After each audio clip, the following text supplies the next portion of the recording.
Welcome to Tiger Talk, episode 26, the Beat St. John's episode. I am one of your hosts, Scott Ryan.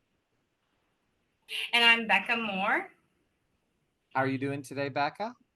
Doing fabulous because running is my favorite time of the year. Yeah, oh, wait, it's football season. I'm sorry, it's football season. Yeah, I understand. Thanks for dressing up for us. I got a lot on my list. I made a list today, so we got to get to it, but introduce our guests today. I'm actually really excited for this guest. So this is Tyler Hackenbracht, number 24, right? Yeah. Legacy, because did Grandpa wear 24? No, Dad wore 24. So his dad played here, went to that team, Michigan State, right? Went to Michigan State, but his daughter plays softball for Ohio State, which is amazing. And then, of course, we've got Tyler, who's super fast, exciting to watch on the field. And then, this guy, Coach Moore. Yeah.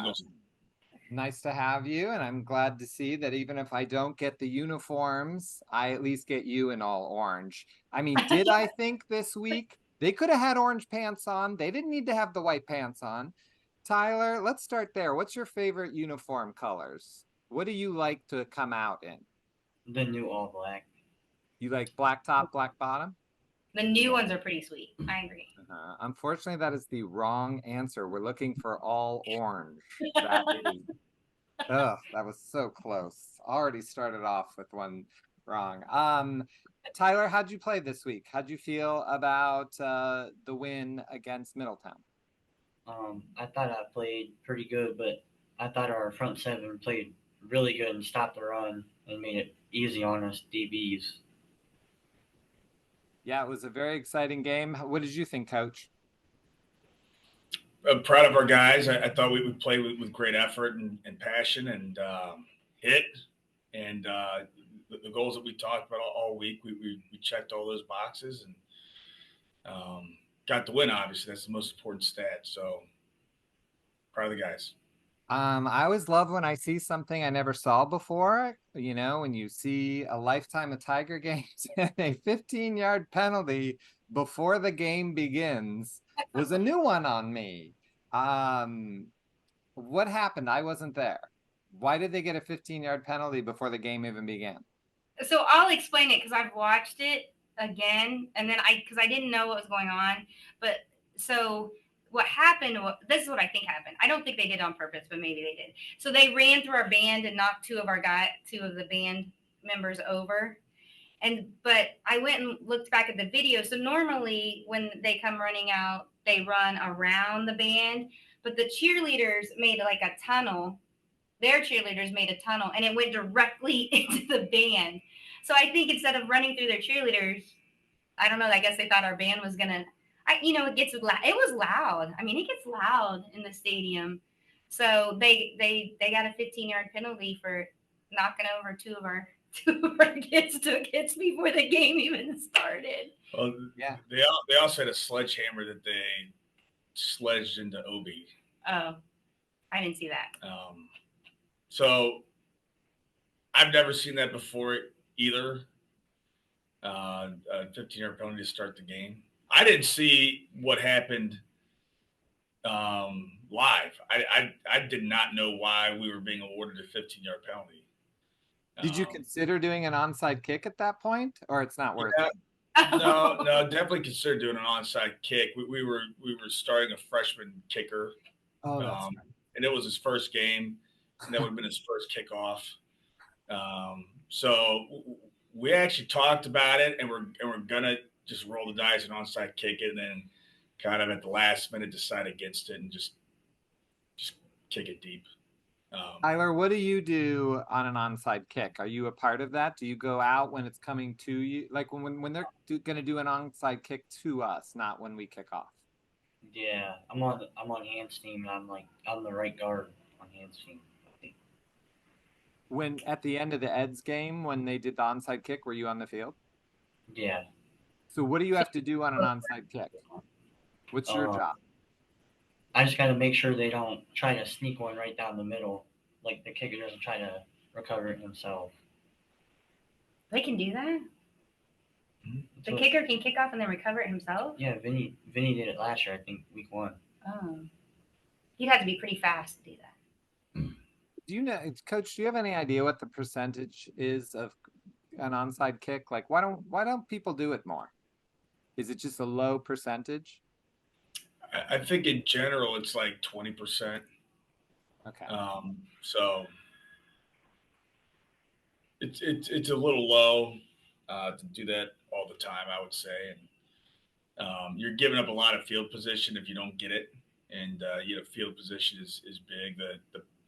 The percentages of the offense scoring based on field position is roughly um, the percentage behind the offense. So let's say a team starts at the -20, it's about 20% chance that they score from there. It's not exactly 20%, but roughly you could use that as a basic guide. So, if a team starts at the 20 versus if they start at the 50, Right. it's a big deal. Right. So, now there are teams that do that. And if that's all you do, and you're never practicing kicking deep, and you're only practicing on sides, and you've got maybe 3 or 4 different ones, I imagine your percentage goes up some. But it's a tough way to live, I think. Well, I think, Tyler, you should work on trying to get more onside kicks. That should be your goal this year. Hey, I want to go back to the Middletown thing just real fast. I did want to say that we did receive at several different levels emails from the Middletown administration apologizing for the actions of the team, and I don't know if the cheerleaders were involved somewhat because they lined them up. I don't know, but so at several different levels, we've received apologies from their administration. So they feel bad about the way that went down. Just so everybody knows. That is very good. I mean, I guess we know they're not from Stark County. Why? Why does he have to? Why? Why? Little jab in there. It's a nice moment, and he's got to take a shot. No, I think I remember last year their fans were really nice, and I'm sure that is nice that they apologized. It can happen. I had never seen it before, so maybe it can't happen. I don't know. Tell me about the Browns game. What happened at the Browns game this week, and how's that connected to Massillon? We had a lot of driving this weekend. So I did Hoban Thursday night. Our freshmen lost by 1, but they played a really tough game. That was exciting. Then we had, of course, our game Friday night. Then Saturday, our JV played in Ironton, which was an amazing experience. So we drove to Ironton. They won 38 to 20. We won. 21. We won. We won 38 to 21. It was a great atmosphere, great for our kids. And then we drove to Pitt, and we watched our son got the start position for the first time at center. We watched some of that, came home, and then we went to the Browns game on Sunday, which was awesome because this was Coach Moore's first time, and I believe since we've been here, the first time for our player to get Player of the Week for the Browns. So DeJuan Owens was Player of the Week for week game 5, and then Nate was Coach of the Week for week game 5, and they got a $2,500 check for our athletics department. So I think that's a huge honor, and they got to be down on the field and see the guys warm up. And, it was actually interesting because week 6 winner was there, and guess who it was? The Mansfield Tigers. So the Tigers were dominating the Browns field, which was kind of fun. Cool. A lot of orange and black. Did you what like was it like for you, Coach, to get Coach of the Week from the Browns? I mean, I guess I appreciate it, but I don't really care about those things.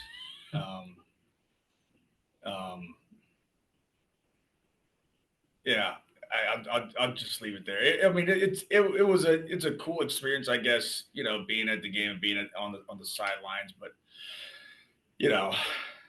when I'm there, I'm not in the office working on St. John's. So, I was really there because I needed to be to represent our program, and I was happy to do that.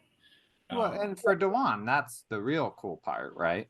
Well, yeah, great for Dewan. Well deserved. And I think he was having a good time down there. It was you get up pretty close to the players and realize how enormous a lot of those guys They're are. enormous. Did any of So- them talk to Dewan or anything, or say hi, or did he get to meet anyone? So every once in a while, a player comes closer to where we were standing around the sideline and would interact a little bit with somebody, and I'm sure he was taking pictures and doing some filming and whatnot. It was really cool. And Becca, was Taylor Swift there? No, but her guitarist was there, and I tweeted out, "I bet you Taylor Swift is at, or Taylor, are you at a football game?" And I was right. I mean, are you jealous that Taylor goes to one football game and everyone loses their mind? You go to football games all the time. And I'm just tired. And she's there like beaming. Yeah. I mean, and that's all that matters. Taylor went to a game. Who cares? And then the other thing that I found out that I think is something is that Vince Vaughn's dad is from Massillon. Did you guys hear about this? Did you know that? Do you know who Vince Vaughn is? Yeah. Yeah. I saw it on Twitter. Yeah, I did hear about that too. That was surprising. I did not. But he know didn't that. cheer for Ohio State. He cheered for Notre Dame. He chose Notre Dame. Well, he picked Notre Dame. Yeah. Because remember he was in the movie Rudy. So Rudy. Oh, that's right. So it sort of makes sense. But I've never heard that my whole life that his dad was from Massillon. That's kind of crazy. Let's get Vince Vaughn at a game. Let's get Vince Vaughn. You're invited to be on next week's Tiger Talk. I'm sure there's somebody out there that can do some research and find out who Vince Vaughn's dad is. Did he play football?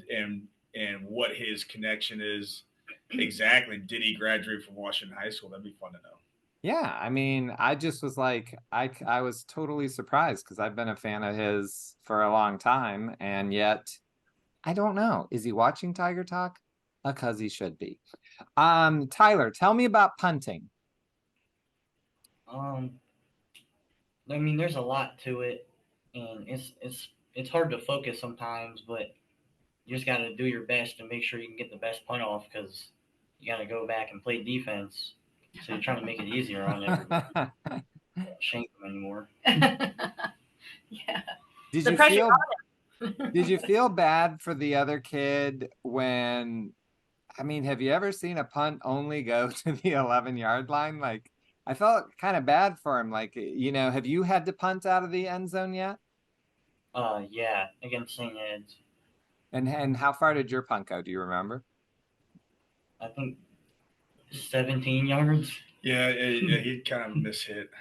I mean, why is it harder there? Is it a mental thing or the distance makes it?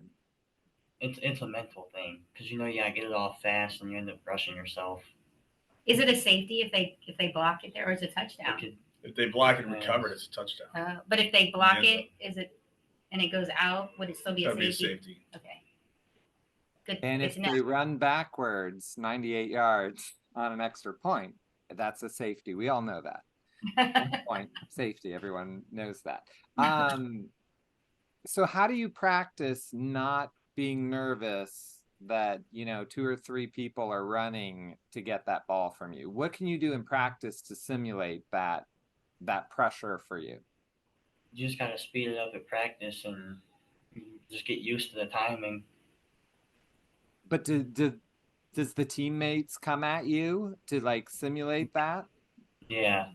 And you just it might come so fast, I'm sure. I mean, I kind of have to ignore him because if I look off the ball at all, it could be a bad punt. Now, do you recover? Do you field the ball as well? Yeah. So what's harder? Punting or catching the punt? Punting it. Well, he's one of the fastest on the team, so catching and going is probably not as hard for him. I don't know. I just feel like I always feel bad for that kid. That ball's coming. He's caught a million of them, but everyone's eyes are on you. I just feel like at least if the punter, you could blame it on the center. You'd be like, it was his fault. But when you're out there on your own, to me, out of all things you have to do, That's the scariest. What's your favorite thing to do in football? What makes you the happiest? Like hitting someone, punting, catching, scoring a touchdown? What like really makes you happy? I like returning the ball and kickoffs a lot. You had a great one. Yeah. I Tell mean me it's about that play. we just got all the blocks we needed and everybody was blocking their tails off and it just opened up. What's your 40 time? 449. Yeah, he ran he's fast. Actually, he helped me win the junior high state track meet in his eighth grade year. So he's already a state champion with this Coach Moore. Just FYI. Okay. And maybe this year he'll do it again. We don't know. That's what we're hoping for. That's what we're looking That's at. right. He's already a champion. I do think it's interesting that back-to-back weeks you've mentioned that. So I have a feeling Nate's heard that a time or two. So before we move on to a preview, I have one more question about the game. I don't understand when they stop the clock when they go out of bounds, because I swear that there was a couple times in that game that somebody ran out of bounds, but the clock still ran, and not when they catch the ball. So when do they actually stop the clock when you're on a running play? So essentially, if the tackle is initiated inbounds, then the clock doesn't stop. Okay, so I think that was the rule. That's why I had to ask Becca, because if they would have, I would not have known that. I thought as soon as you go out of bounds, the clock stops. So that is not true. So Tyler's job is to keep them inbounds. Sometimes when it's a close game, right? To not get them up. Yeah, because I've heard them say that on the sidelines. Keep them in. Keep them in. It's usually when we're on offense. Yeah. Oh, that's Right. true. All right. Well, that was my we got through my questions pretty good. So let's talk about St. John's. This is like a really big game. I think in the past we've had some DC teams that, have kind of been fillers, but I think fans need to understand that is not what is going on this week. I mean, absolutely not. St. John's is a very talented team. There's 10 kids on their team with Power 5 offers. 3 offensive linemen, 2 running backs, both safeties, a corner, like 2 defensive linemen and a linebacker. That probably adds up to 10. So they're very talented. They're huge. They're tall. They're fast. They're the number 1 ranked team in the DC area. So were they ranked in the nation too? Yeah, I think they're top 100 right now. They started off the year, I think, in the top 50. They lost week 1 to American Heritage down in Fort Lauderdale, so that knocked them back a little bit. But they've gone. I think they won the last 3. They beat a team called Mission Viejo, which was a top 100 team out of California last week at home. 39-17. They beat them. So they play a national schedule. They've got very, very talented, highly recruited players, and we're looking forward to getting them here at Tigertown. I mean, I don't like it. I don't like it. There's no way those kids are learning anything at school. So basically, you just go there to play football. Like they're traveling the country every week and playing. That's what the school is. I mean, their real school is not a Bishop Sycamore scenario. Okay. It's a real school, St. John's Collegiate or St. John's College High School. It's college prep high school, Catholic high school out in DC. They're in the league with Gonzaga and DeMatha, Good Counsel, who Ed's played earlier in the year. But they're the top team in DC now. They have been for the last couple of years. Okay. I'm looking forward to it. I like the good games. It's going to be exciting. Tyler, tell me about your family history with Massillon. And Like who played in your family and what that means to you when it becomes to being a legacy Tiger player. My dad played here, and my uncle played here, and it just it's like it's cool for me to see like other people do it because like growing up, I always looked at a guy like Bo Grunder, and now he gets to be my coach, and that's fun for me because it's like the guy I idolized growing up, and I think it's always been rough to have my dad as a coach, but I think he set the standard from what I had to live up to for him at a young age. So I think he's trying to make sure I keep it going. And I loved Bo Grunder too. I loved Bo Grunder. Like he was so tough. Um, that's a really, really good Massillon player. What do you think your dad will tell you on the morning of the Massillon McKinley game? Will you Um, talk about it? And how'd your dad do against McKinley? he says he did amazing, but in his own mind, he's always the best person on the field, and that's just always been his attitude was to go get it. That So, was so good. so all of his stories probably get a little bit twisted, but he'll just tell me to relax because I mean I've been around it every year for at least the past 13 years. Every McKinley game, home or away. What's You your got favorite Massillon McKinley game that you didn't play in? Like, would you remember one as a kid that you loved, or maybe a loss that really hurt, or do you have a Um, Massillon McKinley memory? I would say the home game when we had the chrome helmets. I just remember the safety John Henry Bronzik hitting someone and the chrome flying off his helmet, and I thought it was sweet. Yeah, I haven't thought about that in a long time, but you're right. I remember that. How That old? is And it was eight. fun. I don't remember. I was little, Yeah. little. Yeah, I think that's Jason Hall time. Oh yeah. Yeah, that's so good. I keep saying we should mic him and his dad up, and Coach Moore's like, no, absolutely not. Coach Hackenbracht is so hilarious on the sidelines. Sometimes I just look at him and I like start laughing, and he just shakes his head at me because he's got the headset on, and he says, I mean, you can't say what he says, but it's pretty good. I think he's a great coach. Of course, I'm not his son, but like I do enjoy Coach Hack. I think What position does he coach? Safeties. Okay. safety. And so who's your coach, Tyler? His dad. My dad. Okay. Yeah, that's rough. It Think may be he's rougher than being the head coach's son. It may be rougher. Yeah, I mean, someday I'll be asking Eli this question, but do you think your dad's rougher on you than the other players, or do you think he's same with everyone? No, I think he's rough on everybody because he knows what he needs and what our team needs at the position. So he's gonna make sure you do it how it needs to be done. And I agree. what do you say, Coach? How do the Hackenbracks work together?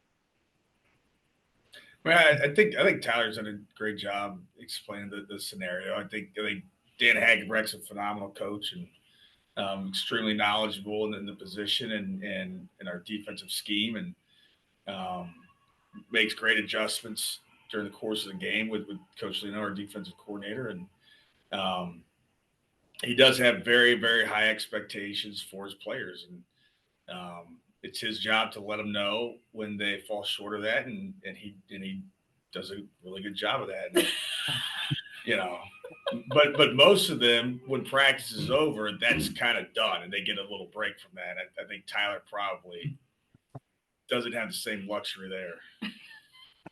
And I'm gonna put the internet to work. I haven't thought about that chrome coming off the headline in a head helmet in a long time. Internet, we want to see that clip. Someone has that clip still. Yeah. Let's get that clip out and let's share it around this week. So get on that internet because that was really exciting. I feel like it was very early in the game too. it's definitely first quarter, if not even sooner. And yeah, it just like popped right off, and the whole stadium like oohed and awed like when you have that big hit. And I haven't seen that in years, so I want to see that. Someone find it. Do we have any? Oh, Becca, tell us how we can support people by you suckered me into buying some cup today. It's probably not even real. Becca probably just needed lunch. No, I didn't need lunch. I get shakes. No, the track team is going to be selling these. What do you call them? Like Stanley cups or whatever. Cups, yeah, that you can drink out of. They're amazing.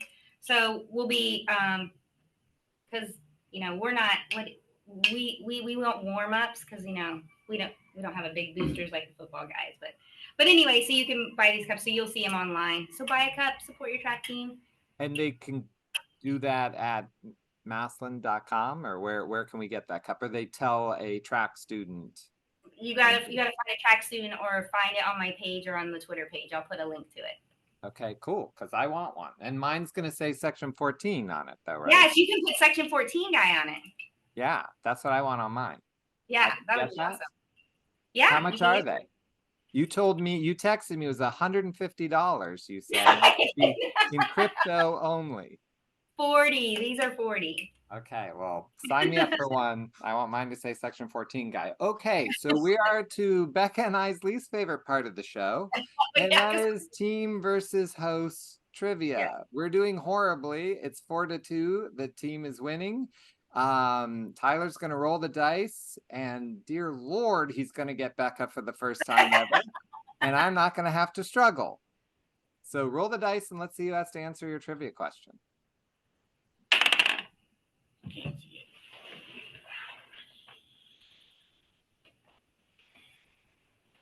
Both. Okay, now Becca, before we answer, we have to agree on an answer. Okay. All right, Tyler, what is our question? What was the score of the last McKinley game played in Fawcett Stadium?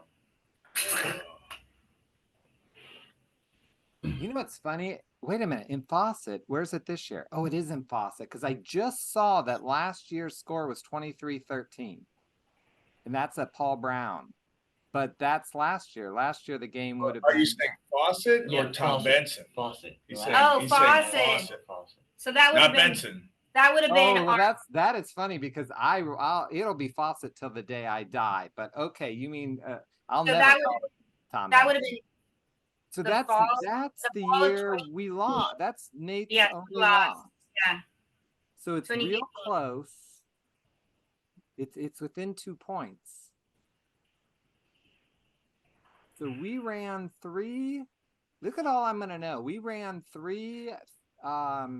We had 3 non-offensive touchdowns because we ran 2 back and then intercepted. So we had 21 points because our offense didn't score. So Massillon had 21, and McKinley scored right at the end. I don't even think they had to kick an extra point because I feel like time expired. So let's say they don't kick field goals. I don't know. What do you think they had? Do you think they had 24? God, I don't remember McKinley. I don't remember. I just know it took them forever to get out of the locker room. But I feel like it was super close. What do you want to say, Becca? We had 21. I'll bet my sweet Bippy that Massillon had 21. I don't know what McKinley had. It's either 23 or 24 or something. It was real close. So I'm gonna make you pick. They scored right at the end. That quarterback dove in and broke my little heart. And then we had to have dinner at my mom's house, and I didn't want to talk to anyone. And everybody's like, I have a thing. And I'm like, this is why I don't plan something after the Massillon McKinley game. Oh, is that not the question? I'm sorry, Tyler. Okay, you pick, Becca. Massillon definitely had 21. I'd say 24. What do we got? I don't remember. I think that's right. I thought that's what it was. Is that right? He doesn't know. I thought it was that. Nate is the one that breaks the tiebreaker. He doesn't even know. I feel like we did pretty good. Yeah. Well, I don't know. I thought we lost by. What did you think, Tyler? I thought it was 24-21. That's what I said. Or that's what we said. I might have said 23. It's either 24 or 23, but I don't know. Robinson, the flipping Yeah, he definitely scored. Yeah, he definitely scored, and it was like right at the end. At that point, Jen had never seen Massillon beat McKinley, and we had just gotten together, and I had told her it was her fault. I remember that. You told her it was her fault? Yeah, because they kept losing. Oh, we're all wrong. It was What? 28-30. 28 to 30. 28 to 30.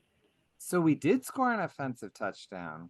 Well, I don't remember that. I thought, okay, 28-30. Yeah. We are losing. 5-2. We gotta add some like Taylor Swift questions in here or something.